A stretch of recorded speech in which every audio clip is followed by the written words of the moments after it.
We bought this originally as a break even to carry itself, but because of that extra bump up in rent, now it's really starting to become profitable every month.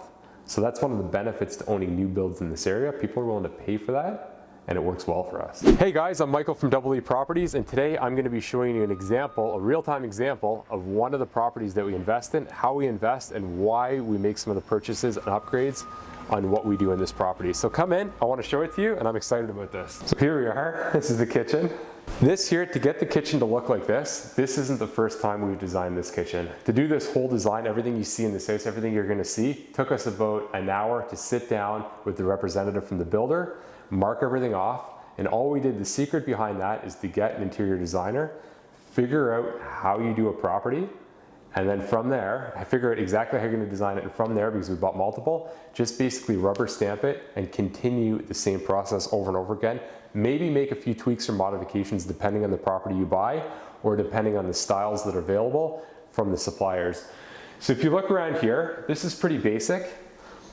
I'm not a designer by trade. I don't necessarily have the design eye. So we used an interior designer. It was about 200 bucks to use her for the first time, and we've used her 5 times for 5 different properties. So we started by designing the cabinets, and she basically helped us design everything and pull a color scheme that worked off of that based on what we're trying to attract in the market and based on not just what we're looking for, our own personal preferences, but we designed the house based on what the market would want and what's in style and what's going to have a timeless style in this property.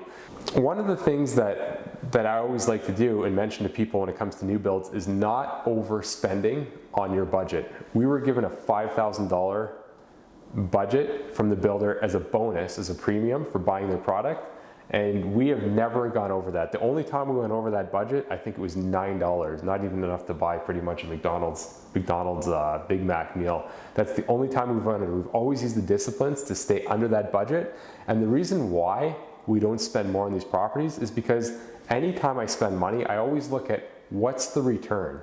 If I invest money in the property or in upgrades, there's 2 things I ask. Will it attract a different tenant profile, or will it yield me a higher return when I sell the property?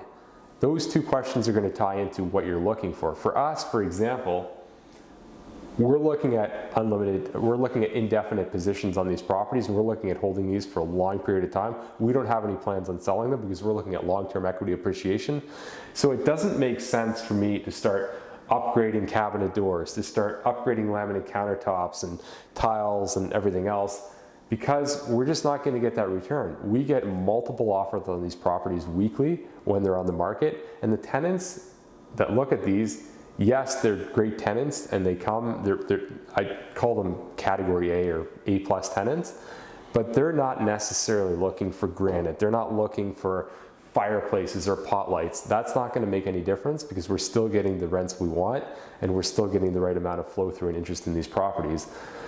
Another mistake that people are making too is that they're spending too much money, and I'll show you some examples upstairs of what we're doing. They're spending too much on upgrades, and they're not asking themselves, will this get me a better tenant profile, or will this get me a higher resale price when they go to sell the property? So let's take a look around. One of the things we do is hardwood stairs. This is a big feature here, and it's very difficult to do after when you sell the property, is we get hardwood stairs. They're easy to clean, they're elegant, they look great, it really makes the house pop when you go in, but also for resale, it's very, very difficult to put hardwood in, to go from carpet to hardwood. And a lot of people that do want a resale house are looking for this. This is one of the biggest things. I didn't know that. I'm not in necessarily the design business, but dealing with multiple different agents, getting feedback, looking at what other landlords are doing, and dealing with a professional interior designer, this was a very good upgrade we did. It still fell within our budget. We didn't go over that, but we put a lot of emphasis on the hardwood stairs. The products we buy too typically have a lot of light coming in. This is a wide lot home, so you've got big, broad, wide windows. It's not like other homes, a lot of builders, it's like a bowling alley effect. It'd be very dark if we're standing here. The light, that's one of the first things that tenants see, is the light coming through. And also, if you're reselling the home, people are going to see themselves living in a house like this just from the layout. We love what this builder does. We love the layout, and that's why we've been purchasing these properties. There's carpet in here, and the reason why there's carpet is because we didn't want to spend the extra money on getting hardwood. We limited our budget, and this was probably one of the least important things, was the carpet. Carpet's easy to replace after the fact when we're going to sell the property. It's easy to clean in between tenants if you need to. But for us, I would put hardwood in my own house, but what I do for my own house and what I do to maybe flip a property are a lot different than what I do for renters. So for renters, I'm going to look at what's durable, what's going to get the house by, and what's going to attract the tenants. And I'm not going to start investing more money into carpet. I've seen too many people spend tens of thousands of dollars in rental upgrades and not really know what the outcome is of that's going to be. So for example, if I do spend more money on the property, I'm going to say, is it going to attract the better tenant? Is it going to resell better down the road? And for us, we couldn't justify putting hardwood or laminate in this property, so we left it at that. We've still gotten the rents we want, we've still gotten the tenants we wanted, and it's really, really, really worked out well for us. The bathroom here too, if you take a look at this, bathroom, everything. One of the things we do that I suggest is always have an ensuite in the properties. My first property that I used as a rental didn't have an ensuite because I bought it for myself. A single guy, a bachelor pad. I didn't see the value in spending money on an ensuite, but you know what? After we got experience in the business, every tenant made some sort of a comment about having an ensuite. So now we've evolved from that. We've made sure we've had a product that's always had an ensuite in it. It's very important too, when you're buying a product, to look at your outcome. This is Milton. We're looking at this for rent. We're not looking at this as a flip property. We're looking at this for long-term appreciation, but we're looking at this to have renters in there and make money in the big picture. If I was buying a house, for example, in Oakville, and my time horizon was maybe 2 or 3 years, I'd be looking at maybe granite countertops, I'd be looking at pot lights, I'd be looking at fancy fireplaces. I would put a lot more money into the upgrades to try to appeal to the customer and what I'm trying to achieve. For example, if I'm trying to look for executive clients and I'm doing a house in Oakville that's flipping, I'm gonna look at designing that much differently than I would for our property. Our property is geared towards the type of tenant profile we want. So we've geared this and it's worked out very, very well for us, and we don't spend too much on doing upgrades. We only spend what we need to on this. Okay, so the way we design our properties is to attract the tenant we want, and the type of tenant that this property attracts is going to be a family, it's going to be maybe a single person, a divorced person. We've attracted people who are professionally employed, engineers that are on here for maybe a 1 or 2 year contract, who just need a place to live. But these properties yield a premium for rent versus something that's not brand new. So this property here, it's a 3-bedroom townhouse. It's located just on the outskirts of Milton. It's got wide bedrooms, it's got an ensuite bathroom, it's got the hardwood, it's got laminate.